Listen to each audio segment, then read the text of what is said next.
చాలా ప్రాముఖ్యమైనటువంటి అంశం. ఈ సంగీత పరిచర్య అనేది చాలా ప్రభావవంతమైన పరిచర్య. అయితే ఈ సంగీతాన్ని గురించి ఈరోజు క్రైస్తవ ప్రపంచంలో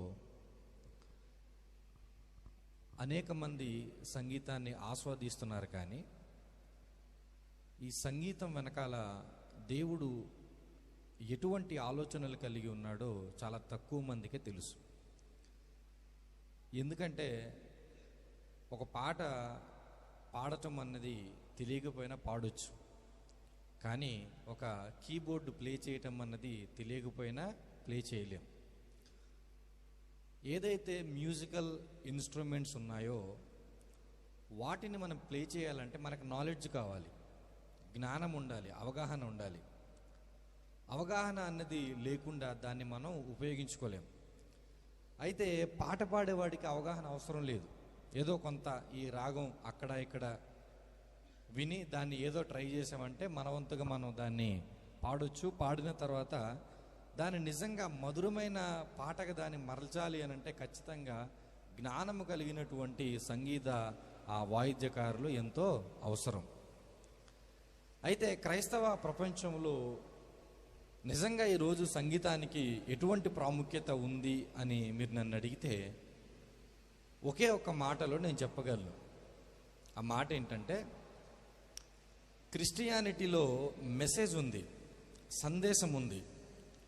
ప్రపంచంలో పాపం చేత పాడైపోయి నరకానికి వెళ్ళిపోతున్న వారిని రక్షించడానికి యేసుక్రీస్తు ప్రభుల వారు వచ్చారు అన్నటువంటి ఒక మెసేజ్ క్రిస్టియానిటీలో ఉంది. అయితే ఈ మెసేజ్ అన్నది అన్ని ప్రాంతాలకు వెళ్ళాలి అని అంటే, అందరి హృదయాలను తాకాలి అని అంటే ఈ మెసేజ్కి మనం ఏం యాడ్ చేయాలో తెలుసా? మ్యూజిక్ని మనం యాడ్ చేయాలి. సందేశానికి సంగీతాన్ని కానీ మనం జతపరచగలిగితే సందేశం అన్నది ప్రభావవంతంగా అనేక మందిని చేరుకుంటుంది. అంత ప్రాముఖ్యత ఈ సందేశానికి లేదా సంగీతానికి ఉంది అన్న సంగతిని నేను మీకు జ్ఞాపకం చేస్తున్నాను. ఎందుకంటే సందేశము నీకు అర్థం కాకపోతే సంగీతం నీ ముందు ఎంతగా ప్రయోగించినా దానివల్ల క్రైస్తవ్యానికైతే ఉపయోగము లేదు. కంపల్సరీగా సంగీతం వెనకాల ఏముంటుంది అంటే సందేశం ఉంటుంది. అయితే ప్రస్తుత దినాలలో నిజానికి క్రైస్తవ ప్రపంచం లేదా విశ్వాసులు అనబడిన వారు దేవుని యొక్క ఉద్దేశాలను అర్థం చేసుకున్నారా లేదా అని మనం ఆలోచిస్తే చాలా తక్కువగా అర్థం చేసుకున్నారని మనం సులువుగా చెప్పవచ్చు. కానీ దేవుడు ఈ సంగీతానికి ఎంతటి విలువనిచ్చాడు అనంటే, బైబిల్లో ఆరంభ పుస్తకము ఆదికాండము. ఈ ఆదికాండంలోనికి మనం ఒక్కసారి వెళ్ళి ఈ పుస్తకాన్ని మనం చదవడం ప్రారంభిస్తే ఈ సృష్టిని గూర్చినటువంటి ప్రారంభం కనబడుతుంది, మానవుని యొక్క జీవిత ప్రారంభం కనబడుతుంది, అదేవిధంగా పాపపు యొక్క ప్రారంభం కనబడుతుంది, రక్షకుడు ఈ భూమి మీదకి వస్తాడన్నటువంటి సందేశానికి యొక్క మూలం ప్రారంభం కనబడుతుంది. అనేకమైన స్టార్టింగ్ పాయింట్స్ అన్నవి ఈ యొక్క పుస్తకంలో మనకు కనబడుతుంది. ఈ అన్ని ప్రారంభాలలో సంగీతానికి కూడా ప్రారంభం ఉందన్న సత్యాన్ని లేదా సంగీతానికి సంబంధించినటువంటి విషయాన్ని కూడా దేవుడు ప్రస్తావించిన సందర్భాన్ని మనం చూడగలిగితే ఆదికాండము 4వ అధ్యాయము 21వ వచనాన్ని ఒకసారి చూద్దాం. అతని సహోదరుని పేరు యూబాలు, ఇతడు సితారాను సానికను వాడుక చేయువారందరికీ మూల పురుషుడు. యూబాలు అనేటువంటి ఒక వ్యక్తిని గురించి ప్రస్తావించబడింది. బైబిల్లో మొదటి పుస్తకం ఆదికాండము. ఆదికాండములో ఈ వ్యక్తిని గురించి ప్రస్తావిస్తూ ఈ వ్యక్తి ఏం చేసేవాడనంటే మ్యూజికల్ ఇన్స్ట్రుమెంట్స్ వాడటంలో మూల పురుషుడంట. ఆయన ఏమేం వాడుతున్నాడు? సితారాను వాడుతున్నాడు, సానికను కూడా వాడుతున్నాడు. ఫుట్ నోట్లో సానిక అనంటే ఏమనుంది? పిల్లన గ్రోవి, ఇంగ్లీష్లో చెప్పాలంటే ఫ్లూట్. అంటే సంగీత ప్రపంచం ఈరోజు ఇప్పుడున్న మ్యూజిక్ డైరెక్టర్స్నో లేదా ఇప్పుడున్న గొప్ప గొప్ప సంగీతాలను ప్లే చేయగలిగిన వారిని చూసి వారిని మనం మాస్టర్స్ అని అంటాం. వాళ్ళు చాలా గొప్పవారు, ఈ దేశంలో మంచి మ్యూజిక్ డైరెక్టర్, లేదా గ్లోబల్గా ప్రపంచ దేశాలలో మంచి మ్యూజిక్ డైరెక్టర్ ఇతను అని చెప్పి వారిని మనం జ్ఞాపకం చేసుకుంటాం. కానీ బైబిల్ ఒక వ్యక్తిని మనకు పరిచయం చేస్తుంది. ఆ వ్యక్తి జీవితం మనకు తెలీదు, అతని కుటుంబ సంగతులు తక్కువగా రాయబడ్డాయి. కానీ అతని యొక్క వ్యక్తిగత జీవితాన్ని గురించి రాకపోయినా, భక్తిగా జీవితాన్ని గురించి రాయపోయినా దేని గురించి రాశారో తెలుసా? అతను ఏం చేస్తాడంట? సితారాను సానికను వాయిస్తాడంట. అంటే బైబిల్లో మొదటి పుస్తకంలోనే ఇంత ప్రాముఖ్యత కలిగినటువంటి మాటను రాయబడింది అని అంటే దాని అర్థం ఏంటి తెలుసా? సంగీతానికి దేవుడు చాలా విలువను ఇచ్చాడు, మ్యూజిక్కి దేవుడు చాలా ప్రియారిటీ ఇచ్చాడు. ఈరోజు మనం ఏం ఆలోచిస్తామంటే చాలా ఎక్స్ట్రీమ్గా వెళ్ళిపోయి మ్యూజిక్ని హై లెవెల్లో మనం ప్లే చేస్తాం, లేదంటే అసలు మ్యూజిక్ని మనం ఉపయోగించాం. వాడితే చాలా హై రేంజ్కి వెళ్ళిపోతాం, ఆ ఎక్స్ట్రీమ్కి వెళ్ళిపోతాం. ఎంతలా వెళ్ళిపోతాం అంటే బైబిల్ని దాటి బయటికి వెళ్ళిపోతాం. వాడలేదనుకో ఏది కూడా మనము ఉపయోగించాం.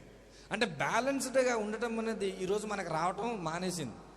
బ్యాలెన్స్డ్గా ఆలోచించటం, బ్యాలెన్స్డ్గా మనం థింక్ చేయటం, లేదా బ్యాలెన్స్డ్గా డెసిజన్స్ తీసుకోవటం అనేటువంటి వైఖరి పోయింది. కాబట్టి మనం దేన్ని మర్చిపోయామంటే సంగీతం యొక్క ప్రాధాన్యత సంఘములు అవసరం లేదనుకున్న వారు ఒక వర్గం అయిపోతే, అవసరమే తాన్ని ఏ రీతిగా వాడాలో దానికంటే మించి రీతిగా వాడుతున్నవారు మరొకరు ఉన్నారు.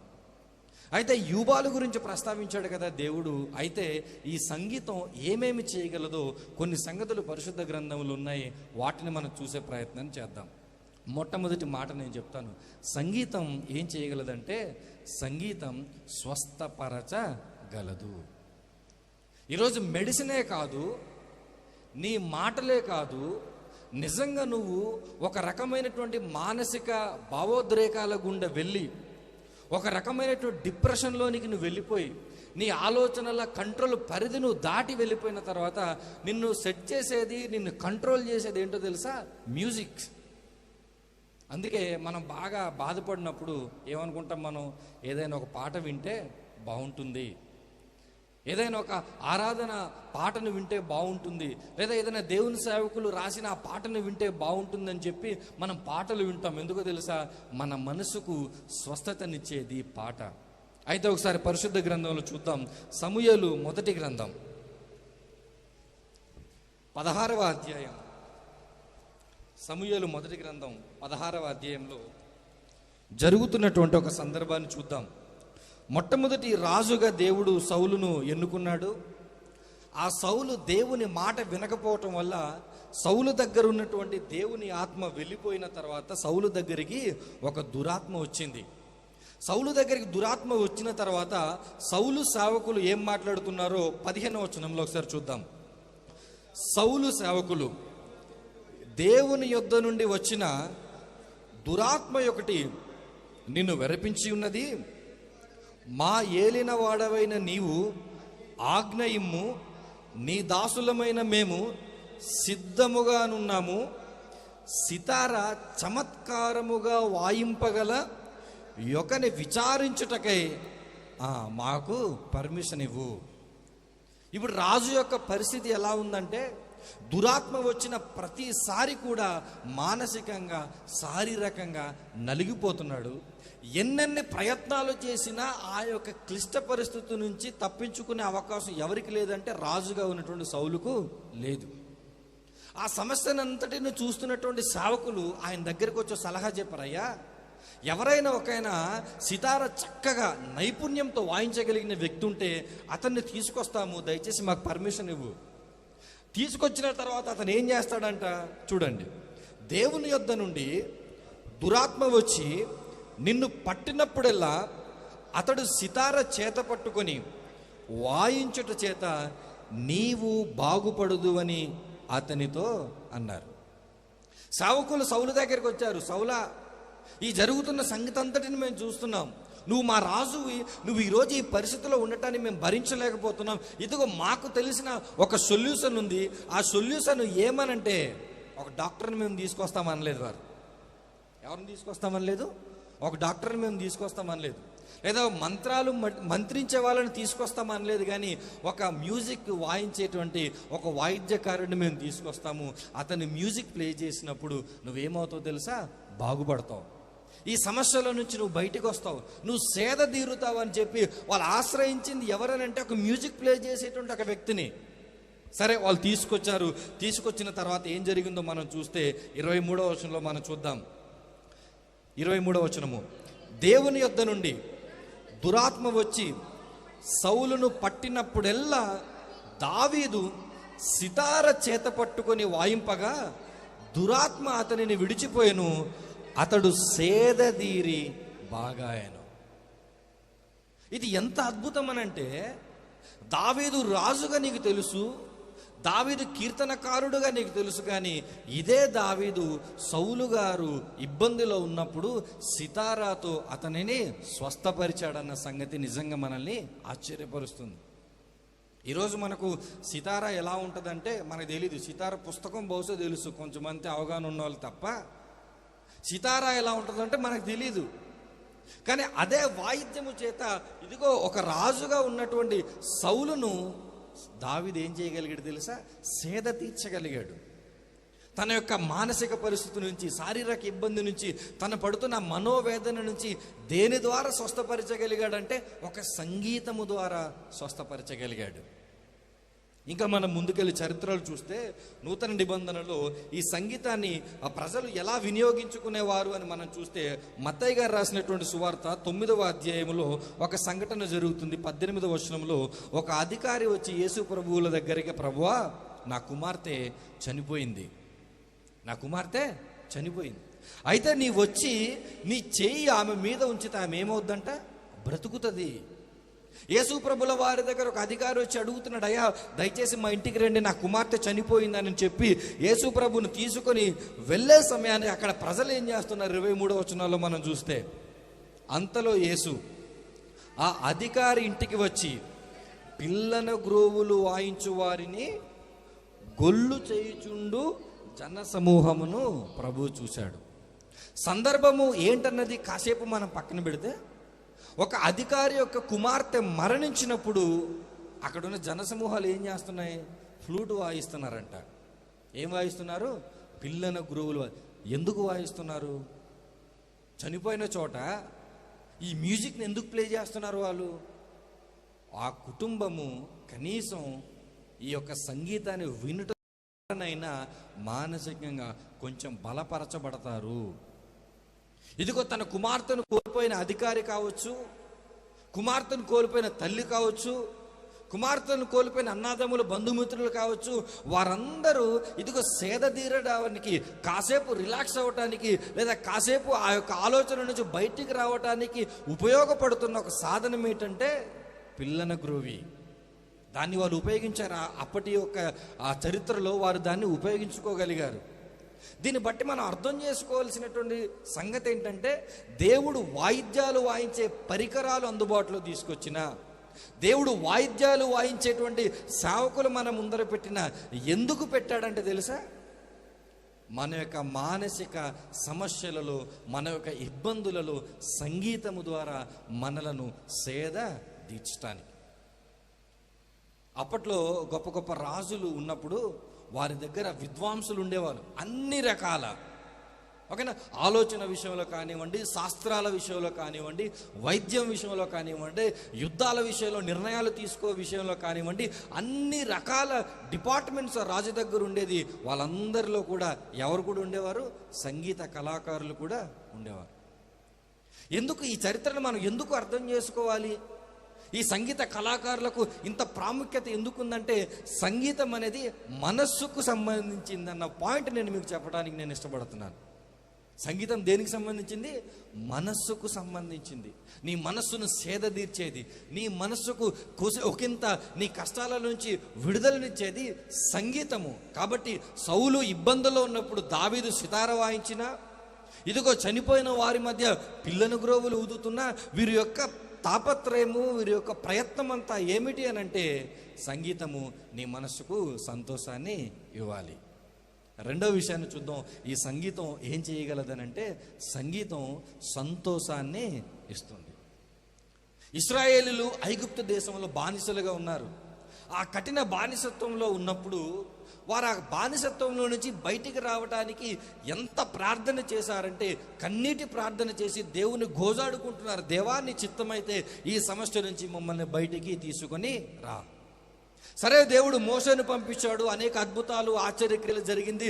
ఇశ్రాయేలీయులు ఐగుప్తు దేశం నుంచి బయటకు వచ్చారు. బయటకు వచ్చిన తర్వాత వారి వెంటనే వారిని తరుముతూ ఎవరు కూడా వచ్చారు? ఫరో తన రథములతో వచ్చేశాడు. ఫరో తన రథములతో వచ్చినప్పుడు వెనకాల ఫరో రథములు కనబడుతున్నాయి. ఫరో గురించి కానీ ఫరో సైన్యాన్ని గురించి కానీ ప్రతి ఒక్క ఇశ్రాయేలీయులు కూడా తెలుసు. వీరి చేతికి మనము చిక్కామా అయితే మనల్ని చంపేస్తారు, లేదంటే మరలా మనల్ని బానిసత్వంలోనికి తీసుకెళ్ళిపోతారు. ఒకటి మనము చనిపోతాము, అది బాధే. ఒకవేళ బానిసత్వంలోని తీసుకెళ్ళిపోతే ఇదిగో ఒకప్పుడు చేసే బానిసత్వం కంటే రెట్టింపు బానిసత్వాన్ని ఇప్పుడు మనకు పని చేయించుకున్నారు. ఇప్పుడు బహుశా మనల్ని తీసుకెళ్ళిపోతే మరింతగా బాధ పెడతారని చెప్పి మానసికంగా ఇశ్రాయేలీయులు ఒకవైపు నలిగిపోతున్నారు. సరే, వీరిని తప్పించుకొని ఏదో రకంగా ముందుకెళ్ళిపోతామంటే ముందేముంది? ఎర్ర సముద్రం కనబడుతుంది. ముందు సముద్రం కనబడుతుంది. దాన్ని దాటి వెళ్ళాలన్న ఆలోచన ఎవరికి రాదు. ఒకవేళ యోర్దాను నది యెహోషువ దాటించినప్పుడు ఇశ్రాయేలీయులకు ఒక విషయం తెలుసు, ఎర్ర సముద్రాన్ని దాటిన వారు మేము, యోర్దాను నది పెద్ద విషయమని వాళ్ళు అనుకోవచ్చు. కానీ ఇశ్రాయేలీయులకి ఇది వరకు ఎన్నడూ కూడా తెలియదు ఒక సముద్రాన్ని దాటి వెళ్ళటం అనేటువంటి సంగతి. ఎదుట సముద్రం ఉంది, అయిపోయాం. వెనకాల ఫరో రథాలు ఉన్నాయి, అయిపోయాం. కానీ అలాంటి సందర్భంలో దేవుడు అద్భుతము చేసి ఎర్ర సముద్రాన్ని చీల్చి ఆ వారి మధ్య నడిపించి వెళ్ళిపోయిన తర్వాత ఫరో వారితో పాటు వచ్చి ఆ ఎర్ర సముద్రం కొట్టుకెళ్ళిపోయిన తర్వాత ఇప్పుడు వారి పరిస్థితి ఎలా ఉంటుందో తెలుసా? సంతోషాన్ని వాళ్ళు తట్టుకోలేరు. ఆ సంతోషాన్ని తట్టుకోలేక వాళ్ళు ఏం చేస్తున్నారో చూడాలి. నిర్గమకాండం 15వ అధ్యాయం 20వ వచనాన్ని చూద్దాం. మరియు అహరోను సహోదరియు ప్రవక్తయునగు మిర్యాము తంబురను చేత పట్టుకునెను. స్త్రీలందరూ తంబురలతోనూ నాట్యములతోనూ ఆమె వెంబడి వెళ్ళగా మిర్యాము వారితో కలిసి ఇట్లు పల్లవి ఎత్తి పాడెను. అద్భుతం చూసారా? ఎర్ర సముద్రము దాటిన తర్వాత ప్రాముఖ్యంగా ఇశ్రాయేలీయులు ఏం చేశారో తెలుసా? తంబూర పట్టుకొని ఇశ్రాయేలీయులు నాట్యాలు వేస్తున్నారు. అంటే వాళ్ళు సంతోషాన్ని ఎలా వ్యక్తపరుస్తున్నారంటే సంగీతము ద్వారే. అందుకే జోయల్ తమ్ముడిని చూసినప్పుడు ఎక్కడ లేని ఉత్సాహం మాకు కూడా వచ్చేస్తుంది. వయసు అయిపోతున్నా వాడు నవ్వుతుంటాడు, ఇతరులను కూడా మనం ఎంత సీరియస్గా ఉన్నామన్నా వాడు ఏదో మాట అన్నా అప్పుడప్పుడు అనిపిస్తుంది అనమాట, సంగీత పరిచయలో సరైన వ్యక్తి ఆ తమ్ముడు దేవుడు అందుకే అందులో ఫిట్ చేశాడేమో అని. ఇశ్రాయేలీయులు ఆనందాన్ని తట్టుకోలేకపోయారు. ఎందుకో తెలుసా? అది ఇదివరకు చూడని అద్భుతం. కానీ ఆ అద్భుతాన్ని నిజంగా వ్యక్తపరచాలంటే వారి దగ్గర ఏమీ లేదు. మాటలతో ఆ ఎర్ర సముద్రాన్ని దేవుడు దాటిచ్చాడు అని అనగలరా? లేదు. వాళ్ళు పాట పాడాలి, వారు నాట్యం వేయాలి, వాళ్ళు మ్యూజిక్ని ప్లే చేయాలి. అలా చేస్తే తప్ప వారి సంతోషాన్ని వాళ్ళు వ్యక్తపరిచేటువంటి వేరే మార్గము లేదు. అందుకే పొలిటీషియన్స్ గెలిచినా ఏం చేస్తారు? మ్యూజిక్నే ప్లే చేయాలి. సినిమా ఒకవేళ సక్సెస్ అయినా ఏం చేయాలి? మ్యూజిక్నే ప్లే చేయాలి. ఒకవేళ నిజంగా నీకు ఆనందం ఏం చేసింది? దేన్నో దాన్ని బాధేయాలి, దేన్నో దాన్ని, అది ఏ రకంగా వాయిస్ వచ్చినా సరే నీకు అనవసరం, దాన్ని కొట్టి నువ్వు సేద తీరుతావు. ఎందుకంటే నీ సంతోషాన్ని నువ్వు వ్యక్తపరచాలి. దాన్ని ప్రాపర్గా వాడితే మ్యూజిక్ ఇన్స్ట్రుమెంట్ అవుద్ది, లేకపోతే లొట్టలు సొట్టలు పడి పక్కన పడికి రాకుండా పోద్ది. ఏది ఏమైనా నీ సంతోషాన్ని వ్యక్తపరచాలంటే నీకు కావాల్సింది ఏంటో తెలుసా? మరలా మ్యూజిక్, తంబుర సితార పట్టుకొని ఇదిగో నాట్యాలు వేశారు వాళ్ళు. అంత మాత్రమే కాదు, మరొక మాట చూపిస్తాను. నిజంగా మ్యూజిక్లో ఉన్నప్పుడు, సంతోషం ఉన్నప్పుడు మనుషుల యొక్క పరిస్థితి ఎలా మారిపోతుంది అంటే రాజుల మొదటి గ్రంథము 1వ అధ్యాయములో 38వ వచనం నుంచి చూస్తే సొలొమోనును రాజుగా ప్రకటించిన తర్వాత, సొలొమోనును రాజుగా అభిషేకించిన తర్వాత జరిగిన సంగతిని మనం 39వ వచనం నుంచి చూద్దాం. 39 నుంచి చూద్దాం. యాజకుడైన సాదోకు గుడారంలో నుండి తైలపు కొమ్మును తెచ్చి సొలొమోనుకు పట్టాభిషేకం చేసెను. అప్పుడు వారు బాకా ఊదక కూడిన జనులందరూ రాజైన సొలొమోను చిరంజీవి యగునుగా కానీ. ఇప్పుడు సొలొమోనును రాజుగా ప్రతిష్ఠించడం వాళ్ళకి చాలా ఇష్టం. ఎప్పుడైతే ప్రతిష్ఠించడం వాళ్ళకి చాలా బాగా ఇష్టమో, ఇదిగో ప్రతిష్ఠించిన తర్వాత, అభిషేకించిన తర్వాత కేకలు వేశారు ప్రజలు. కేకలు వేయటంతో వాళ్ళు ఆగిపోలేదు. తర్వాత 40వ వచనంలో చూస్తే, మరియు ఆ జనులందరూ అతని వెంబడి వచ్చి పిల్లన గ్రోవులను ఊదుచు వాటి నాదము చేత నేల బద్దలగునట్లు అత్యధికముగా, నేల ఏమైపోయిందంట, బద్దలైపోయేంత సౌండ్ వాళ్ళు క్రియేట్ చేశారు. ఎందుకు తెలుసా? దావీదు తర్వాత సొలొమోనే రాజు అవ్వాలి. సొలొమోను రాజు అయిన తర్వాత ఇదిగో పరిపాలన బాగుంటుంది కాబట్టి సొలొమోను రాజు అవ్వాలన్నటువంటి సంగతి ఎప్పుడైతే ప్రజలకు అర్థమైందో, ఎప్పుడైతే రాజుగా అభిషేకించారో, వారి ఆనందం ఎలా ఉందంటే పిల్లన గ్రోవులను ఊదుతూ వాటి యొక్క నాదము చేత నేల బద్దలైపోయేంత సౌండ్ వాళ్ళు క్రియేట్ చేసుకున్నారు. ఎందుకో తెలుసా? సంతోషాన్ని వాళ్ళు పట్టలేకపోయారు. ఈరోజు సంగీతము ఏం చేస్తుందో తెలుసా? సంతోషాన్ని ఇస్తుంది. వేరే ఏ పరిస్థితి కూడా, వేరే ఏ పని కూడా నీకు సంతోషాన్ని ఇవ్వదు, కానీ సంగీతం నీకు ఆ యొక్క సంతోషాన్ని నీకు ఇస్తుంది. మొదటిది, సంగీతం మనల్ని ఏం చేస్తుంది? స్వస్థపరుస్తుంది. రెండవది, సంగీతం మనకి ఏమిస్తుంది? సంతోషం ఇస్తుంది. మూడవది, సంగీతం ఏం చేస్తుందో తెలుసా? సంగీతము స్తుతులు చెల్లించడానికి మార్గముగా ఉపయోగపడుతుంది. మనందరికీ బాగా తెలుసు కీర్తనల గ్రంథము. ఈ కీర్తనల గ్రంథములో మొదటి అధ్యాయము ఎలా మన జ్ఞాపకం ఉంటుంది అని అంటే, కంఠత వాక్యంగా జ్ఞాపకం ఉంటుంది. మొదటి అధ్యాయం ఎలా జ్ఞాపకం ఉంటుంది? కంఠత వాక్యంగా అందరూ దాన్ని జ్ఞాపకం చేసుకుంటారు. అయితే ఇదే సామెతల గ్రంథంలో 150వ కీర్తన, కీర్తనల గ్రంథంలో 150వ కీర్తన ఉంది. అది ఎలా గుర్తుంటుంది? ఎవరైనా చెప్పగలరా? ఎలా గుర్తుంటుంది అది? పాటగా ఎలా ఉంటుంది?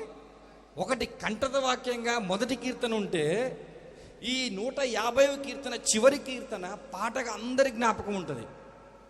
కీర్తనగా జ్ఞాపకం ఉండదులే కానీ పాటగా అందరికీ జ్ఞాపకం ఉంటుంది. అయితే ఈ కీర్తనలో 4 ప్రశ్నలకు సమాధానం దొరుకుతాయి.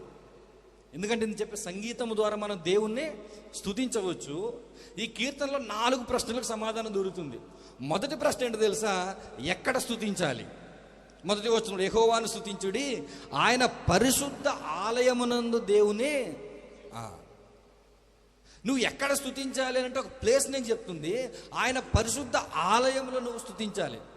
రెండో ప్రశ్న, ఎందుకు స్తుతించాలి అని అంటే, ఎందుకు స్తుతించాలంటే 2వ వచనంలో మనకు కనబడుతుంది, ఆయన పరాక్రమ కార్యములను బట్టి ఆయన స్తుతించండి, ఆయన మహాప్రభావమును బట్టి ఆయన్ని. అంటే దేవుని యొక్క గొప్ప కార్యాలు, దేవుని యొక్క గొప్పతనము, దేవుడు మన జీవితంలో చేసిన ఆశ్చర్యము, అద్భుతాలను బట్టి మనం స్తుతించాలి అనేటువంటి ప్రశ్నకు సమాధానాన్ని ఇస్తుంది. అయితే 3వ ప్రశ్న మనకు వస్తుంది, ప్రభువా ఎలా స్తుతించాలి అని అంటే, 3వ వచనము నుంచి 5వ వచనం వరకు ఎన్నెన్ని ఇన్స్ట్రుమెంట్స్ని ఇక్కడ రాయబడిందో చూడండి. బూరధ్వనితో మనం ఆయన్ని, స్వరమండలముతో, సితారతో ఆయన స్తుతించండి, తంబురతో, నాట్యముతో ఆయన స్తుతించండి, తంతి వాద్యములతోనూ పిల్లన గ్రోవితోనూ ఆయన స్తుతించండి, మ్రోగు తాళములతో ఆయన స్తుతించండి, గంభీర ధ్వనిగల తాళములతో ఆయన్ని మనం. నాకు తెలిసి ఇందులో గట్టిగా ఒక 3 కూడా మనం చూసుండం. ఆ మ్యూజిక్ ఇన్స్ట్రుమెంట్ నేను ఇప్పుడు చదివింది ఏంటి? బూరధ్వనైనా, స్వరమండలమైనా, సితారైనా, తంబురైనా, పిల్లన గ్రోవైనా, మ్రోగుతాళమైనా, ఇవన్నీ ఏంటో తెలుసా? వాయిద్య పరికరాలు. వాటిని మనం కనీసం చూసి కూడా ఉండం మనం. కానీ దేవుడు ఏమంటాడో తెలుసా? వాటితో నన్ను స్తుతించండి. ఎప్పుడైనా దేవా నీకు స్తుతి, నీకు స్తుతి, నీకు స్తుతి సింపుల్, నోటితో వచ్చిన మాటే కాబట్టి అనేస్తాం.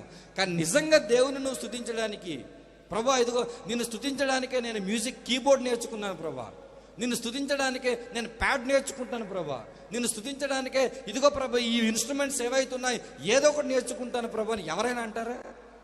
ఎవరు మనం? చక్కగా వాళ్ళు ప్లే చేస్తే మనం కూడా పరవశిస్తాం తప్ప ఆ కష్టాన్ని మనం కూడా తెలుసుకొని దేవుని స్తుతించడానికి కష్టపడాలన్న సంగతి మనకి ఎవరికి కూడా తెలియదు. కానీ సంగీతము ద్వారా మనము దేవుణ్ణి స్తుతించాలి. ఆ స్తుతించేటువంటి భాగ్యము ఇదిగో వారికి మాత్రమే దక్కింది. ఎవరికి? సంగీతాన్ని ఎవరైతే ప్లే చేస్తున్నారో వాళ్ళే సంతోషంగా ఆ భాగ్యాన్ని దక్కించుకున్నారు. మిగతా మనం ఏంటంటే వాళ్ళతో పాటు మనం వెళ్ళటం తప్ప మనకు వేరే ఆప్షన్ లేదు. దేవుడు ఇస్తున్నటువంటి ఒక మాట నెక్స్ట్ జనరేషన్స్కి, ఓకేనా, తరువాతి తరాలకు దేవుడు ఇస్తున్నటువంటి ఒక మాట. తల్లిదండ్రులు ఎవరైనా ఉన్నా లేదా పిల్లలు ఎవరైనా మీ జీవితంలో ఏదో ఒక ఇన్స్ట్రుమెంట్ ఎవరి కోసం నేర్చుకోవాలి తెలుసా? పెళ్ళిళ్ళకి వెళ్తే 2000 ఇస్తారండి, దానికోసం కాదు. మీటింగ్లకు వెళ్తే 5000 ఇస్తారండి, దానికోసం కాదు. నువ్వు దేనికోసం నేర్చుకోవాలి? ఇదిగో దేవుని పరిశుద్ధ ఆలయంలోనికి వెళ్ళి నేను దేవుని స్తుతించాలి. ఈరోజు ఎన్నో సంఘాలలో కనీసం త్రిబుల్ కాంగ్ కొట్టే పరిస్థితి లేదు తెలుసా మీకు? కనీసం కంజీరు కొట్టే పరిస్థితి లేదు తెలుసా మీకు? అంటే మనం చూసేటువంటి ఆ యూట్యూబ్ ఛానళ్ళలో, ఫేస్బుక్లలో కొంతమంది మాత్రమే సంగీత కళాకారుల ద్వారా దేవునికి స్తుతి జరుగుతుంది. కానీ చాలా సంఘాలలో ఈ వాయిద్యాలను నేర్చుకొని లేదా వాయిద్యాల చేత దేవుని స్తుతించే పరిస్థితి లేదు. అంటే దాని అర్థమేంటో తెలుసా? దేవునికి స్తుతులు జరగాల్సిన విధంగా జరగటం లేదు. అలా జరగనప్పుడు ఎవరో ఒకరు చొరవ తీసుకొని నేనైనా నేర్చుకొని దేవుని స్తుతిస్తాను, నాకైనా వస్తాయి, నేను ఒకరికి నేర్పిస్తే నా దేవునికి పరిశుద్ధ ఆలయంలో ఘనముగా స్తుతి జరుగుతుందన్న సంగతి మనం అర్థం చేసుకోకపోతే సంగీతం ద్వారా దేవునికి జరగాల్సినటువంటి స్తుతులు జరగటం లేదు. దేవుడు సింపుల్గా నన్ను మ్యూజిక్ కీబోర్డ్తో ప్లే చేయి, నన్ను లేకపోతే ఈ యొక్క ప్యాడ్తో కొట్టాను కదా, ఎన్ని ఇన్స్ట్రుమెంట్స్ గురించి చెప్పాడు అక్కడ. దావీదు ఇదిగో అప్పుడు ఆలయంలో ఒక సిస్టమ్నే పెట్టేశాడు. గాయకురాండ్రను ఏ రకంగా వాయించాలి, ఎవరు వాయించాలి, ఏమి వాయించాలి అని చెప్పి ఒక సిస్టమ్నే పెట్టాడంటే దేవుని మందిరపు ఆలయపు ఆవరణాలలో సంగీత కళాకారుల అవసరం ఉందన్న సంగతిని మనం అర్థం చేసుకోవాలి. అది అర్థం చేసుకుంటే మనకేమర్థమో తెలుసా? దేవుని ఇంకా గొప్పగా మనము స్తుతించగలిగేటువంటి భాగ్యం మనకు ఉంటుంది. నేను అందుకే చెప్పాను, మొదటిది నేను చెప్పిన మాట, సంగీతం ద్వారా ఏం జరుగుతుంది? సంగీతం మనల్ని స్వస్థపరుస్తుంది. రెండవది, సంగీతం మనల్ని సంతోషాన్ని ఇస్తుంది. మూడవది, సంగీతాన్ని ద్వారా మనము దేవుణ్ణి స్తుతించవచ్చు. అయితే చాలా గొప్ప సంగతి, దేవుడు చాలా గొప్పగా రాయించాడు. అయితే కొన్ని సంగతులను ఇప్పుడు మనం ఆలోచిద్దాం. ఇప్పటివరకు సంగీతానికి ఉన్నటువంటి ప్రాముఖ్యతను మనం ఆలోచించాం. ఇప్పుడు ఆ సంగీతము క్రైస్తవ సమాజంలో ఎలా వెళుతుందో కొంత ఆలోచిద్దాం. అంటే క్రిస్టియానిటీలో ఉన్న మ్యూజిక్ ట్రెండ్స్ గురించి ఇప్పుడు మనం ఆలోచిస్తే, క్రైస్తవ ప్రపంచంలో ఇదిగో సంగీతపు పరిస్థితిని గురించి ఆ రోజు ఆలోచిస్తే, ఎందుకురా నాయన దేవుడు స్తుతులు చెల్లించమన్నాడు ఈ సంగీత వాయిద్యాల ద్వారా అని మనం బాధపడతాం. మీకు అర్థమైంది నేను చెప్పిన మాట? దేవుడు ఇదిగో సంగీతాన్ని ఇచ్చింది నిన్ను స్వస్థపరచడానికి, సంగీతాన్ని ఇచ్చింది నిన్ను సంతోషపరచడానికి, సంగీతాన్ని ఇచ్చింది ఆయన స్తుతించడానికి. కానీ ఈరోజు సంగీతం ఎలా మారిపోయిందని ఒక్కసారి ఆలోచిస్తే, ఈరోజు ఆరాధనలో వాడబడుతున్న, ఆరాధనలో ఉపయోగిస్తున్న సంగీత వాయిద్యాలు కానివ్వండి, సంగీతాన్ని పాడుతున్న వాళ్ళు లేదా మ్యూజిక్ని ప్లే చేస్తున్న వారు కానివ్వండి, వీరంతా కలిసి కొన్ని సంఘాలలో కొన్ని ప్రాంతాలలో చేస్తున్నటువంటి ఒక పెద్ద పాపం ఏంటో తెలుసా? ఎమోషనల్ డ్రామాని క్రియేట్ చేస్తున్నారు. ఇదిగో ఆరాధించడానికి దేవుడికి వచ్చి ఆత్మతో సత్యముతో వాయిద్యాలతో వాయించేటువంటి ఆ పరిస్థితులలో ఇదిగో ఎటువంటి నేపథ్యం జరుగుతుందంటే, నిజానికి దేవునికి జరగాల్సినటువంటి ఆరాధన ఆ రకంగా జరగకుండా చాలామంది క్రైస్తవ యవన సోదరులు అన్న పలానా చర్చికి వెళ్ళటం వల్ల ఒక మంచి కమిట్మెంట్ తీసుకున్నానా అన్న అని ఒక మాట చెప్తారు. ఒక నెల తర్వాత ఫోన్ చేసి, తమ్ముడు కమిట్మెంట్ తీసుకున్నావు కదా, ఏంట్రా పరిస్థితి అంటే, అది ఆదివారం మాత్రమే వస్తుందన్న కమిట్మెంట్, మరలా మిగతా రోజులు అది నిలబడట్లేదు. ఎందుకురా అంటే, ఏమో అన్న అక్క పాట పాడుతుంటే సమర్పించేసుకోవాలి సేవకి అనిపిస్తుందన్న. ఆ చర్చి కాంపౌండ్ నుంచి బయటికి వెళ్తే, అన్న నేను సేవకు సెట్ అవుతానా అని నాకు ప్రశ్న. ఆ అన్న ఆ పాట పాడుతుంటే నేనే దేవునుకున్నాను అనిపిస్తుందన్న. ఎందుకో అన్న మంగళవారం వచ్చేసరికి అంతా నేను మర్చిపోతున్నానన్నా. అంటే ఏం జరుగుతుందో తెలుసా? కేవలం సంగీతం మీద నువ్వు ఆధారపడి ఆరాధన చేయటం కాదు. అందుకే కొలసి పత్రికలో రాయబడింది కదా, సంగీతములతోనూ చెప్పండి రాదు. బైబిల్ ఓపెన్ చేస్తే కానీ మనకి పదాలు రావు. మన కీర్తనలతోనూ మనం ఏం చేయాలి? దేవుని స్తుతించాలి. ఆ స్తుతించడానికి ముందు మనలో ఏముండాలి తెలుసా? వాక్యం ఉండాలి. క్రీస్తు వాక్యము మీలో సమృద్ధిగా నివసింపనీయుడి. ఎలా అబండెంట్గా ఉండాలి. కొంచెం కొంచెం ఉండటం కాదు. ఆ కొంచెం కొంచెం ఉన్న వాళ్ళు వెళ్ళి ఇదిగో వారికి వాక్యం తెలియపోయినా 4 రోజులు పాటలు పాడి 5వ రోజు మ్యూజిక్ని అర్థం చేసుకొని అలా ప్లే చేయి, ఇలా ప్లే చేయి, ఆ పాట ప్లే చేయి, ఈ పాట ప్లే చేయి అని చెప్పి స్టేజ్ పైన షో చేసి ఒక ఎమోషనల్ డ్రామా క్రియేట్ చేయటం వలన అనేక మంది క్రైస్తవ విశ్వాసులు అదే ఆరాధన అనుకొని మోసపోవటం లేదా? నేను ఒక మాట చెప్తాను. ఏదైనా ఒక పట్టణ ప్రాంతంలో మనం ఒక చర్చిని ప్రారంభించి త్వరగా జనాల్ని మన దగ్గర రప్పించుకోవాలంటే మనం 2 వాడాలి. చెప్పగలరా ఎవరైనా? ఒకటి దేవుని సేవకులు చెప్పినట్టు స్వస్థత, రెండవది సంగీతము, మూడోది ఏంటంటే మంచి డెకరేషన్ మనం చేసామనుకోండి. ఎలా ఉండాలి? కాదన్నా ఇది అమెరికాలో ఉండాలి. చర్చికి వచ్చాక నేను ఎక్కడ ఉన్నాను రా బాబు, అమెరికాలో ఉన్నాను, పరదేశంలో ఉన్నాను, పరలోకంలో ఉన్నాను, పరలోకం ఇక్కడికి వచ్చేసిందా అనేలా ఉంటే ఆటోమేటిక్గా జనాలు వచ్చేస్తారు. అక్కడ నువ్వు సమృద్ధిగా వాక్యం చెప్పవసరం లేదు. అక్కడ సమృద్ధిగా దేవుడు సంగీతానికి ఇచ్చినటువంటి విలువ నువ్వు చెప్పవసరం లేదు. ఇదిగో సంగీతాన్ని మాత్రమే బేస్ చేసుకొని పాడు చేసుకుంటున్నటువంటి వారు కూడా ఒకవైపు ఉన్నారన్న సత్యాన్ని మనం అర్థం చేసుకోవాలి. ఎమోషనల్ డ్రామా క్రియేట్ చేసి వర్షిప్ని అనేక రకాలుగా మార్చినటువంటి పరిస్థితిని మనం ఈరోజు క్రైస్తవ సమాజంలో చూస్తున్నాం. అంతకంటే బాధాకరమైన సంగతి ఏంటో తెలుసా? ఒకసారి నేను ఒక పబ్లిక్ మీటింగ్ పిలిస్తే వాక్యం చెప్పడానికి వెళ్ళాను. చక్కగా వాక్యం అయిపోయింది. నేను భోజనం చేయడానికి కూర్చుంటే ఒక సంఘ పెద్ద వచ్చారు నా దగ్గర. వచ్చి అన్న వాక్యం చాలా బాగా చెప్పారన్న, ఆ సంతోషం అన్న, ఎప్పుడు చెప్పే మాటే ఓకే అన్న అని చెప్పిన తర్వాత, అన్న పలానా అబ్బాయిని చూసారా మీరు? చూసానన్నా, ఇందాక పైన ప్యాడ్ ప్లే చేస్తున్నారు కదా అని అన్న. అవునన్నా. అన్న ఎప్పుడైతే ప్యాడ్ ఆయన ప్లే చేయటం టైం అయిపోయిందో, అంటే పాటలు ఎప్పుడైతే అయిపోయో ఆయన కిందకెళ్ళి వాక్యం వినకుండా ఏం చేశాడో తెలుసా అని. ఏం చేశాడన్నా అంటే, అప్పుడు అది మంచి ఐపీఎల్ సీజన్.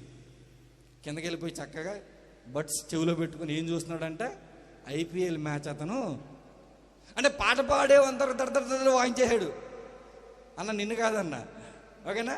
పాట పాడేంత వరకు ఇదిగో దేవుని చేత వాడబడినట్టు ఒక సంగీత కళాకారుడు అనే విధంగా జోయల్ తమ్ముడు తప్పు చేసి నన్ను పిలిచినట్టున్నాడేమో, అలా అనుకునే విధంగా వాయించాడు. అక్కడి నుంచి బయటికి వెళ్ళిపోయిన తర్వాత ఏం చేశాడు? ఐపీఎల్ నాకు అది కూడా బాధ కలగలేదు, తప్పు లేదు, అదొక టెక్నీషియన్కి వచ్చి ప్లే చేసి వెళ్ళిపోయాడు అనుకుంటాను నేను. కానీ ఇంతకు అతను ఎవరో తెలుసా? పాస్టర్ గారు కొడుకంట. అది నన్ను బాధేసింది. ఇంతకు ఆయన ఎవరంట? దేవుని సేవకుల కుమారుడు. ఒక దేవుని సేవకుని కుమారుడే చక్కగా దేవుడిచ్చిన తలాంతును సంఘంలోను పబ్లిక్ మీటింగ్లోను ఉపయోగించి దేవుని వాక్యం అనకుండా ఆ దేవుని సభా ప్రాంగణంలో ఐపీఎల్ చూస్తున్నాడు అంటే నా ప్రశ్న ఏంటంటే, అతనికి సాక్ష్యం ఉందనుకోవాలా మనం? అతనికి టెస్టిమనీ ఉందా? అసలు ఒక సాక్ష్యం లేనటువంటి వ్యక్తి ప్లే చేస్తున్న ఆ మ్యూజిక్ వల్ల ఎవరికి ఘనత? ప్రజలకు ఘనతేమో, నిర్వహించినటువంటి సేవకులకు ఘనతేమో, కానీ దేవునికి అయితే కానే కాదు. అహరోను మొదటి 2 కుమారులు ఎలా చనిపోయారు? దేవుడు వద్దన్న అన్ని అగ్నిని తీసుకొచ్చి వాళ్ళు అర్పించి ఏదైనా దేవుడు స్వీకరిస్తారు అనుకున్నారు వాళ్ళు. అలా చేయటం మూలన్న ఏం కోల్పోయారు తెలుసా? సాక్ష్యాన్ని కోల్పోయారు. కానీ నేను నాకు చాలా సంతోషపడతాను జోయల్ తమ్ముడు విషయంలో. నిజంగా ఒక నార్మల్ మ్యూజికల్ డైరెక్టర్గా, ఒక మ్యూజికల్ సింగర్గా అట్లా ఉంటే బహుశా నేను అంతగా ఆనందపడేవాడిని కాదేమో, కానీ ఒక దేవుని సావుకుని స్థాయిలో కూడా ఉండి పరిచర్య చేస్తూ సంగీత పరిచర్యలు ఉండటం అనేది నాకు చాలా సంతోషం. అందుకే నేను అంత ధైర్యంగా ఈ వాక్యాన్ని మేము ముందర మాట్లాడగలిగాను. లేదంటే అంత ధైర్యం లేదు, మనం మాట్లాడలేము. ఏంటి సాక్ష్యము లేనటువంటి వారు ఎంతమంది లేరు తెలుసా మీకు? క్రైస్తవ ప్రపంచంలో ఈరోజు అనేక మంది ఎందుకు నేర్చుకుంటున్నారయ్యా మీరంటే, అది కూడా ఒక ఎంప్లాయ్మెంట్ అయిపోయింది. అది కూడా ఒక ఏమైపోయింది? ఎంప్లాయ్మెంట్ అయిపోయింది. అది కూడా ఉపాధిగా మారిపోయింది. ఆ ఉపాధి కోసమే మేము నేర్చుకున్నాము అని చెప్పి అనేక మంది నేర్చుకొని క్రైస్తవ ప్రపంచంలో వాడబడుతుంటే ఎవరం కూడా అడగలేకపోతుంది. ఎందుకు తెలుసా? సాక్ష్యం ఉన్నవాడికి నేర్చుకోవాలన్న తపన లేదు. దేవుని కొరకు నిలబడతానన్నటువంటి వాడికి తపన లేదు. కాబట్టి ఎవడో పనికిమాలినాడు వచ్చాడు, నేర్చుకున్నాడు, ప్లే చేస్తాడు, వాడికి సాక్ష్యమా ఇంకేమైనా అవసరం లేదు. ఎవడో పట్టించుకోం. మనం ప్లే చేశారా, పాట పాడిందా, అయిపోయిందా, వెళ్ళిపోయిందా అని చూస్తున్నాం. కానీ దేవుడు దాని విషయంలో కూడా మనల్ని ఒకరోజు తీర్పు దినాన నిలబెడితే ఎలాంటి కళాకారులను ఉపయోగించుకున్నావు, ఎలాంటి వ్యక్తులను సంఘంలో వినియోగిస్తున్నావు అని చెప్పి దేవుడు అడిగితే మన దగ్గర సమాధానము లేదు. ఇంకొంచెం ముందుకెళ్ళి ఎలాంటి సంగీతాన్ని ఈరోజు క్రైస్తవ ప్రపంచం ఆస్వాదిస్తుంది అని అంటే, అనేక మంది పాటలు రాస్తున్నారు. ఆ పాటలకు ఏం లేదు తెలుసా? బిబ్లికల్ బేసెస్ లేవు, వాక్యానుసారమైన ఆధారాలు లేవు. వారికి నచ్చినటువంటి విధంగా, వాళ్ళకి నచ్చిన మాటలతో, నచ్చిన వర్ణనతో ఏదో ముందొక చోట పల్లవిలో యేసు, చివరొక చోట చరణంలో యేసు అని తగిలించి మధ్యలో ఆ యేసు యేసు తీసేస్తే ఈ ఏ అమ్మాయి గురించి పాట పాడుతున్నాడు రా బాబు అని ఇలా అనిపిస్తుంది ఆ పాటలు వింటుంటే ఒక్కోసారి. ఆ పదం పెట్టకపోతే చక్కగా ఈ అమ్మాయి కోసం రాశాడని చెప్పి నేనేమంటానంటే, వద్దురా నీకు అంత కష్టమెందుకు క్రైస్తవ ప్రపంచంలో కొట్టుకోవటం, సినీ ఇండస్ట్రీకి వెళ్ళిపో. నిన్ను మించినటువంటి లిరిక్ రైటరు ఎవరు కూడా పనికిరారు, అంత బాగా రాస్తారు మళ్ళీ పాటలు మనోళ్ళు. కానీ ఆ పాటల్లో నిజానికి వాక్యపు ఆధారం లేదు. చూడండి, ఒకప్పుడు పాతకాలపు పాటలు మీరు తెరచి ఒకసారి చూడండి. నేను ఇందాక చెప్పిన 150 కీర్తన ఎలా గుర్తుంది మీకు? పాట రూపంలో ఆ దేవుని సేవకుడు ఇదో కీర్తన అనే పాటగా మలిచి మనకు అందుబాటులో ఇచ్చినటువంటి ఎన్నో గీతాలు పాతకాలంలో ఉండేవి. ఇప్పుడు ఏమన్నా అంటే అన్నా ఇప్పుడు పాత చింతకాయ పచ్చడి అన్నా, కొంచెం వెస్ట్రన్ కల్చర్ని అలవాటు చేసుకున్నామన్నా, మరి దానికి తగ్గట్టుగా లిరిక్స్ మార్చుకోవాలి కదన్నా, మరి దాని తగ్గట్టు పాటలు రాయాలి కదా అన్నా అని చెప్పి వారికి ఇష్టం వచ్చినట్టుగా బిబ్లికల్ బేసిస్ లేకపోయినా పాటలు రాసి ఈరోజు సంగీతాన్ని ఏం చేశారు తెలుసా? నడి బజార్ని తీసుకొచ్చి దేవునికి అవమానాన్ని తీసుకొని రావట్లేదా? ఆటోమేటిక్గా దేవునికి అవమానాన్ని తీసుకొస్తున్నారు. కొంతమంది పాటలు యూట్యూబ్లో చూస్తున్నప్పుడు ఆరాధన భావం పక్కకు పోయి ఏ సినిమా పాట నేను చూస్తున్నాను రా బాబు అని ఎలా ఉంటుంది. ఎందుకో తెలుసా? ఇది నేను వీళ్ళు పాడుతున్నటువంటి ఆ పరిసర ప్రాంతం ఏదైతే ఉందో, వాళ్ళు సెటప్ చేసుకున్న సెటప్ ఏదైతే ఉందేమో అదేమైనా పబ్బా ఇంకేమైనా అంటే వాళ్ళ యొక్క లైటింగ్ సిస్టమ్ కానివ్వండి, వాళ్ళ యొక్క విధానాలు కానివ్వండి, ఎందుకు వీళ్ళు ఆ రేంజ్కి వెళ్ళిపోయారు అని అంటే, దేవుడు మమ్మల్ని అడగడలే, లోకాన్ని మేము ప్రభావితం చేయాలిలే. నేను వాడొద్దని నేను అనటం లేదు, నువ్వు లైటింగ్ వాడొద్దని నేను అనటం లేదు, నువ్వు మంచి సెటప్ చేసుకోవద్దని నేను అనటం లేదు. కానీ మనం ఏం చేసినా నిజానికి ఇది లోకానికి ఇదిగో ఆకర్షించేదిగా ఉందా లేదా, దేవుని మహిమపరిచేదిగా ఉందా లేదా అన్నది మనం 1కి 10 సార్లు మనం ఏం చేయాలి? చెక్ చేసుకోవాలి.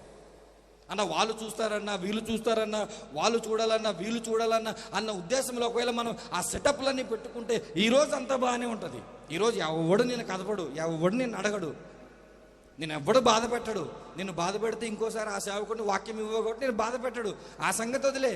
కానీ బాధపడే రోజు, అయ్యో దేవుని సేవకులారా మీకు అంత వాక్యం తెలుసు, ఏం చేశారయ్యా నాకు మాట చెప్పొచ్చు కదా, ఇలా చేయొద్దు నేను సంగీత పరిచర్య అని. నేను పెళ్ళిళ్ళకు వాక్యం చెప్పడానికి వెళ్ళేవాడిని అండి. పెళ్ళిలో వాక్యం చెప్పడానికి వెళ్తే కెమెరామెన్లు ఉంటారు చూడండి, మళ్ళీ కెమెరామెన్ అన్నాను అనుకోకండి, కెమెరామెన్ ఉంటారు చూడండి. ఎవరైనా పాట పాడుతుంటే ఆ పాట పాడే పర్సన్ పైన కెమెరా పెడతారండి. ఎవరైనా వధువు పరిచయం చేస్తే అతని మీద ఫోకస్ పెడతారండి, వరుడు పరిచయం చేస్తే అతని మీద ఫోకస్ పెడతారండి, ఎవడో అనౌన్స్మెంట్ చేసినా వాడి మీద ఫోకస్ పెడతారండి. ఎప్పుడైతే బైబిల్ పట్టుకొని వాక్యం స్టార్ట్ చేస్తానో చక్కగా అమ్మలక్కల్ని, బావలు, బామర్దుల్ని అప్పుడు చూపిస్తాడనమాట. ఇప్పుడు అంతర్వేది పరిసర ప్రాంతాల్లో నేను వాక్యాన్ని చెప్పేటప్పుడు ఎందుకు లైవ్ మీరు పెట్టుకుంటారంటే, విదేశాల్లో ఉన్నటువంటి వారి బంధుమిత్రులు చూడడానికి లైవ్ పెట్టుకుంటారు వాళ్ళు. ఇప్పుడు ఆ విదేశాల్లో ఉన్న వాళ్ళు ఏం వినకూడదు? వాక్యం వినకూడదు. పెళ్లిలో వాక్యాలు కూడా చెప్పేస్తారేంటి? ఒప్పుకోం మేము. ఇదిగో బయట ఎలాగో మా వాళ్ళు వినరు కాబట్టి కెమెరామెన్గా నా వంతు పాత్ర నేను పోషించి ఆన్లైన్లో కూడా ఎవరు వినకుండా చక్కగా నేను వాళ్ళ ముఖాలు వీళ్ళ ముఖాలు, వీళ్ళెన్ని కేజీల పౌడర్ కొట్టారు, వీళ్ళెన్ని కేజీల లిప్టిక్లు రాశారు, అవి నేను చూపిస్తానని ఎలా మారిపోయారు తెలుసా? కెమెరామెన్లు అలా మారిపోయారు. వాళ్ళని చూస్తే కెమెరామెన్లు చూసినా, సాక్ష్యము లేనటువంటి మ్యూజిక్స్ ప్లే చేసేవారిని చూసినా నాకేమనిపిస్తుంది తెలుసా? వీళ్ళందరికీ ప్రత్యేకంగా కాన్ఫరెన్స్లు పెట్టాలి మనం. ఎవరు అనుకోవాలి? వాక్యం తెలిసిన వాళ్ళని సరిదిద్దకపోతే, వాక్యం తెలిసిన వాళ్ళు వారికి చెప్పకపోతే వారికి ఏం తెలుస్తుంది? తెలియదు. నిజంగా వాళ్ళు అది నేర్చుకున్నారు, వారు దానికి ఉన్న నాలెడ్జ్, దానికి ఉన్న టెక్నాలజీని బట్టి వాళ్ళు ఏది చేయాలి అది చేస్తారు. కానీ వాక్యాన్ని వాళ్ళు ప్రాధాన్యత ఇస్తారంటే ఇవ్వరు వాళ్ళు. ఎందుకో తెలుసా?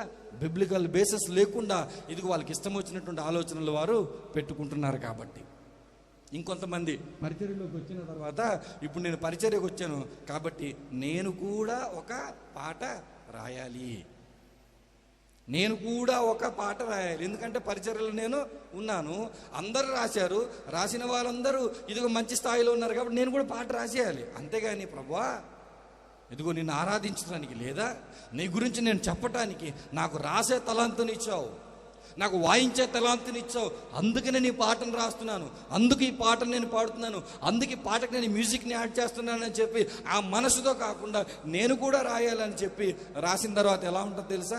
ఒక సినిమాలోకి రంగంలోకి రాకుండా ముందు ఒక సినిమా తీయిస్తారు వాళ్ళ చేత, డెబ్యూ మూవీ అంటారు అనమాట, స్టార్టింగ్ మూవీ. అది ఎలాగో ఇప్పుడు చాలామంది దేవుని సేవకులు కూడా వారి పిల్లల్ని ముందుగా దేని ద్వారా పరిచయం చేస్తున్నారు తెలుసా? వీడు సండే స్కూల్లో వాక్యం చెప్తాడు అని కాదు, వీడు యవనస్తులకు వాక్యం నేర్పిస్తారు అని కాదు. ఎలా తెలుసా? ఒక్క పాట వీడి చేత పాడిస్తే పాట అయితే తక్కువ టైంలో ఎక్కువ మందికి రీచ్ అయిపోద్ది కాబట్టి, పాట అయితే ఇదిగో ఈ రాత్రి ఓవర్ నైట్ స్టార్ అయిపోతాడు కాబట్టి వీడిని పాటతో మొదలు పెట్టిద్దామని చెప్పి పాటలతో పరిచర్యలో ప్రారంభం చేస్తున్నారు. అంతేగాని వాక్యం నేర్చుకోరని ఆయన చిన్నపిల్లలకి వాక్యం నేర్పించు, నెక్స్ట్ జనరేషన్ వాళ్ళు యవనస్తుల వాక్యం నేర్పించు, పాడైపోతున్నారు వాళ్ళు అని చెప్పే పరిస్థితి లేదు. కానీ వీడికి నిజంగా రాసే పరిస్థితి నాకు విన్నాను, అక్కడక్కడ నేను విన్నాను. కొంతమందికి రాసే టాలెంట్ లేకపోయినా వేరే వాళ్ళ చేత రాయించి వాళ్ళకి డబ్బులు ఇచ్చి అది కొనేసి లిరిక్ రైటర్గా వాళ్ళు వేసేసుకుంటున్నారంట. ఎంత దరిద్రం అండి అది, ఎంత దరిద్రం అది. రాసే యోగ్యత లేదు, దేవుడికి ఇవ్వలేదు, మానే కూర్చో. ఎవరినో చూసి నువ్వు ఆతలు పెట్టుకుంటావు ఎందుకు? ఎవరినో చూసి నువ్వు అలా అయిపోవాలనుకుంటావు ఎందుకు? తప్పది. దేవుడు ఏదో ఒక రోజు నిన్ను నన్ను నిలబెట్టేస్తాడు. ఇంకో భయంకరమైన విషయాన్ని చెప్పి నేను ముందుకు ముగింపులను తీసుకెళ్తాను. ఇంకా ఎలా ఆలోచిస్తున్నారంటే ఈ సంగీతాన్ని ఆధారం చేసుకొని హీరోలు హీరోయిన్లు అయిపోతున్నారు. వీడియోలో చూస్తుంటే, ఆ పాటలు చూస్తుంటే ఇట్నుంచో కెమెరా, అట్నుంచో కెమెరా, అట్నుంచో కెమెరా, అట్నుంచో కెమెరా, ఇట్నుంచో, ఇన్ని కెమెరాల మధ్య బంధించిన తర్వాత వాడి ముఖం ఎంత దరిద్రంగా ఉన్నా, వాడు బయట చూస్తే వీడా నేను వీడియోలో చూసింది అనేలా ఉన్నా సరే అందంగా తీర్చిదిద్ది క్రైస్తవ ప్రపంచంలోనికి వదిలేయాలి. ఎందుకో తెలుసా? ఫేమ్ కావాలి. పాటల ద్వారా ఏం కావాలి? ఫేమ్ కావాలి. వీడియోల ద్వారా ఏం కావాలి? ఫేమ్ కావాలి. ఇదిగో ఇదంతా ఎక్కడ తిరుగుతుంది తెలుసా? సంగీత పరిచర్య చుట్టూ తిరుగుతుంది. దీనంతటిని బట్టి ఏదేదే పాయింట్లో నేను చెప్పానో మీరు పోయిన తర్వాత దేవుని దగ్గరికి వెళ్ళిన తర్వాత, లేదా నేను పోయిన తర్వాత దేవుని దగ్గరికి వెళ్ళిన తర్వాత అడగకపోతే ఆ రోజు మీరు వచ్చి నన్ను అడగండి, ఏమయ్యా మొన్న ఏవో పాయింట్లు చెప్పావు కదా, దేవుడు దాన్ని పట్టించుకోలేదేంటి అని మీరు నన్ను అడగండి. సంగీతానికి దేవుడు చాలా ప్రాధాన్యత ఇచ్చాడు. కానీ అటువంటి సంగీతాన్ని ఈరోజు క్రైస్తవ ప్రపంచము అవగాహన లేకపోవటం వల్ల, వాక్యం పైన పట్టు లేకపోవటం వల్ల, ఇదిగో సేవకులు వారిని కొన్ని సందర్భాల్లో గద్దించకపోవటం వల్ల ఎవరికి నచ్చినట్లుగా వాళ్ళు ఏది నచ్చినట్లుగా చిత్రీకరించి పాడి మ్యూజిక్ యాడ్ చేసి ప్రపంచానికి వదిలేస్తుంటే దాని అర్థం ఏంటో తెలుసా? నెక్స్ట్ జనరేషన్ని మనం పాడు చేసేస్తున్నాం. దానివల్ల ఏం జరుగుతుంది తెలుసా? నెక్స్ట్ తరానికి, ఇదిగో నా తరములో నా పాత తరము పాడిన పాటలు ఇప్పటికీ జ్ఞాపకం ఉన్నప్పుడు వాటిని బట్టి భక్తిభావం నాకు కలుగుతుంది. ఇప్పుడు నా తర్వాత తరాలకు నేను రాసిన పాటల వల్ల ఏం కలుగుతుంది? భక్తిభావం కలుగుతుందా? లేదా నేను కూడా పాట రాసి హీరోయిన్ అయిపోవాలని ఆలోచనలు కలుగుతున్నాయా? ఆ సంగతి ఒక్కసారిగా ఆలోచించుకోవాలి. అయితే ఒక మాట నేను చూపిస్తాను బైబిల్లో. దేవుడు అసలు పాడేటువంటి అర్హత ఎవరికి ఇచ్చాడో తెలుసా? ఒక పాట దేవుని సన్నిధిలోకి వచ్చి పాడాలంటే ఎటువంటి అర్హత ఉండాలో తెలుసా? ఒకసారి చూడండి. కీర్తనల గ్రంథము 63వ అధ్యాయము 4వ వచనాన్ని ఒకసారి చూద్దాం. కీర్తనల గ్రంథము 63వ అధ్యాయం 4వ వచనము. నా మంచము మీద నేను జ్ఞాపకము చేసుకుని రాత్రి జాముల యందు నిన్ను ధ్యానించినప్పుడు క్రొవ్వు మెదడు దొరికినట్లు నా ప్రాణము. ఇది ఎవరి గురించి రాయబడిన మాట? దావీదు రాస్తున్నాడు. ఏమంటాడు తెలుసా?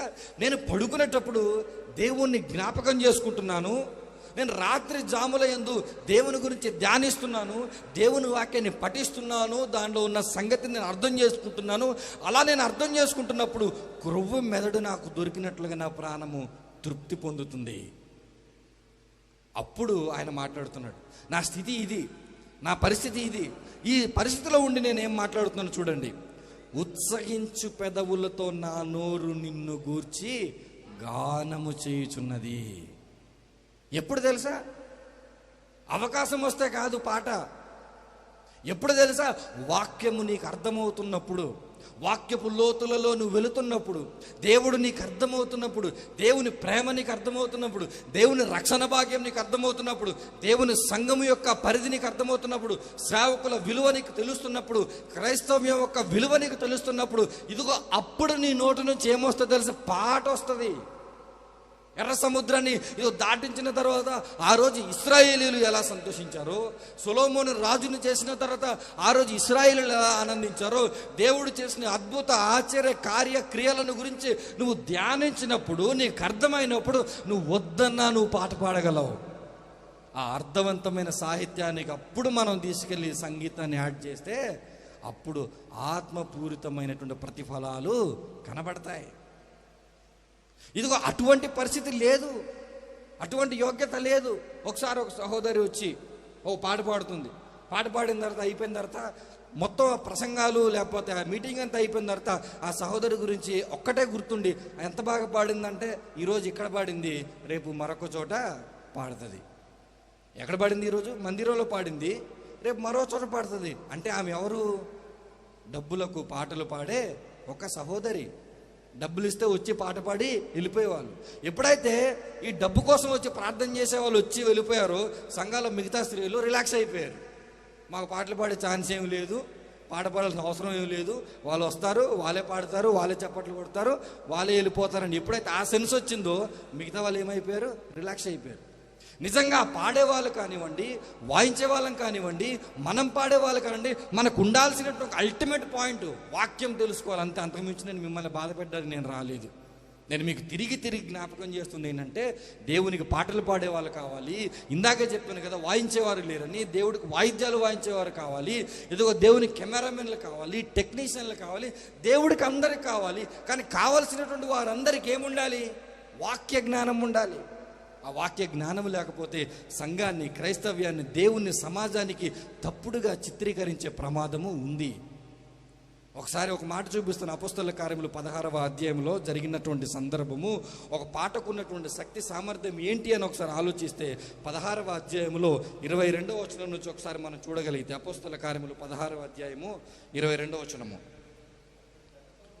అప్పుడు జనసమూహము వారి మీదికి దొమ్మిగా వచ్చెను, న్యాయాధిపతులను వారి వస్త్రములు లాగివేసి వారిని బెత్తములతో కొట్టవలనని ఆజ్ఞాపించిరి. వారు చాలా దెబ్బలు కొట్టి వారిని చెరసాలలో వేసి భద్రముగా కనిపెట్టవలనని చెరసాల నాయకునికి ఆజ్ఞాపించిరి. అతడు అట్టి ఆజ్ఞను పొంది వారిని లోపలి చెరసాలలోనికి త్రోసి వారి కాళ్ళకు బొండ వేసి బిగించెను. ఇక్కడ జరుగుతున్న సంగతి ఏంటో తెలుసా? దేవుని వాక్యం చెప్పినందుకు దేవుని సేవకులను తీసుకొచ్చారు. దేవుని సేవకులను తీసుకొచ్చి సన్మానం చేశారా? దేవుని సేవకులు తీసుకొచ్చి మంచి ఆహారం పెట్టారా? దేవుని సేవకులు తీసుకొచ్చి వందనం చేశారా? లేదు. ఏం చేశారో తెలుసా? ఒక వ్యక్తిని ఎప్పుడైతే తన వస్త్రాన్ని టచ్ చేస్తామో అక్కడ తనని అగౌరవపరిచినట్టు. ఒక వ్యక్తి యొక్క షర్టు పీకేసినా, ఒక వ్యక్తి యొక్క టీ షర్ట్ లాగేసినా దాని అర్థం ఏంటో తెలుసా? ఆ వ్యక్తిని మనము గౌరవాన్ని తీసేసినట్టు. ఇదిగో దేవుని సేవకుల బట్టలు తీసేసి వాడిని చితక్ కొట్టేశారు. మన భాషలో చెప్పాలని ఎలా కొట్టేశారు? వారిని ఏ రకంగా కొట్టాలో ఆ రకంగా కొట్టడమే కాదు, జైల్లో ఇంకా లోపలి చెరసాల్లోనికి వేసేసారంట. అది ఎంతో చీకటిగా ఉంటుంది. ఆ లోపలి చెరసాల్లోనికి వేసి మరలా వీళ్ళు ఎక్కడ నడుస్తారేమో అని చెప్పి 2 కాళ్ళకు బొండ వేసి బిగించేశారు. ఎవరిని? పౌలు గారిని. ఒక మాట నేను అడగనివ్వండి, నిజంగా అలాంటి పరిస్థితి మీకు వచ్చినప్పుడు మీరు నేను ఏం చేస్తాము? కానీ పౌలు గారు ఏం చేస్తున్నారు? 25వ వచనంలో చూడండి. అయితే మధ్యరాత్రి వేళ పౌలును శీలయు దేవునికి ప్రార్థించుచు కీర్తనలు పాడుచుండిరి. ఏం చేస్తున్నారంట? పౌలు శీలలు కీర్తనలు పాడుతున్నారు. ఏంటి? ఒకవైపు కొడుతున్నారు, ఏంటి ఒకవైపు జైల్లో వేసేశారు. ఇంత కఠినత్వమైనటువంటి పరిస్థితులలో ఒకవైపు వాళ్ళు అంత ఇబ్బంది పడుతున్న పరిస్థితుల్లో వాళ్ళు ఏం పాడుతున్నారు తెలుసా? కీర్తనలు పాడుతున్నారు. అయితే ఆ సమయంలో భూకంపం వచ్చింది. భూకంపం వచ్చిన తర్వాత ఖైదీలందరూ వెళ్ళిపోయారేమో అని చెప్పి చెరసాల నాయకుడు తనను తాను చంపుకుంటున్నప్పుడు, ఇదిగో మేము అందరం ఇక్కడే ఉన్నాము అని చెప్పి పౌలు గారు చెప్పిన తర్వాత, ఇదిగో వారందరూ వచ్చిన తర్వాత ఇదిగో ఆ చెరసాల నాయకుడు మార్పు చెందాడు. అంటే ఇక్కడ ఏమర్థమో చేసుకోవాలి మనం? ఒక చెరసాల నాయకుడు మారిపోయాడంటే దాని వెనక ఏముందో తెలుసా? ఒక పాట ఉంది. విన్న పాటలు, సాహిత్యాన్ని వాళ్ళు విన్నారు. ఖైదీలందరూ విన్నారు, నీతిని గురించి విన్నారు, న్యాయాన్ని గురించి విన్నారు. వారు విన్నారు కాబట్టే ఇదిగో భూకంపం వచ్చి చెరసాల తలుపులు తీసేసుకున్నా ఎవరు వెళ్ళిపోకుండా అక్కడే ఉండిపోయారంట. అక్కడ జరిగిన పరిచర్య ఏంటో తెలుసా? సంగీత పరిచర్య అక్కడ జరిగింది. సంగీత పరిచర్య ద్వారా ఒక మనిషిని మనం మార్చవచ్చు, సంగీత పరిచర్య ద్వారా ఒక మనిషిని మనం కట్టవచ్చు. అటువంటి గొప్ప సంగీత పరిచర్యని దేవుడు జోయల్ తమ్ముడికి, అతని టీంకి దేవుడు అనుగ్రహించాడు. ఎదుగు అనేక సంవత్సరాలుగా పరిచర్యను వారు చేస్తున్నారు. మరింతగా దేవుడు వారిని ఆశీర్వదించాలని మనస్ఫూర్తిగా నేను కోరుకుంటున్నాను. ఈ సంగీత పరిచర్యలో వాళ్ళు ఉన్నత శిఖరాల్లోనికి ఉండి వారు నిలబెట్టాల్సింది ఏంటో తెలుసా? వాక్యపు విలువలను. వారు నిలబెట్టాల్సింది ఆధ్యాత్మిక విలువలను. అట్టి స్థితిలో వారు ఉంటే దేవుడు ఎంతగానో సంతోషిస్తాడు. అట్టి ధన్యతను వారికి దయచేయాలని మనస్ఫూర్తి కోరుకుంటూ తలలో ఉంచండి, ప్రార్థన చేసుకుని ముగించుకుందాం.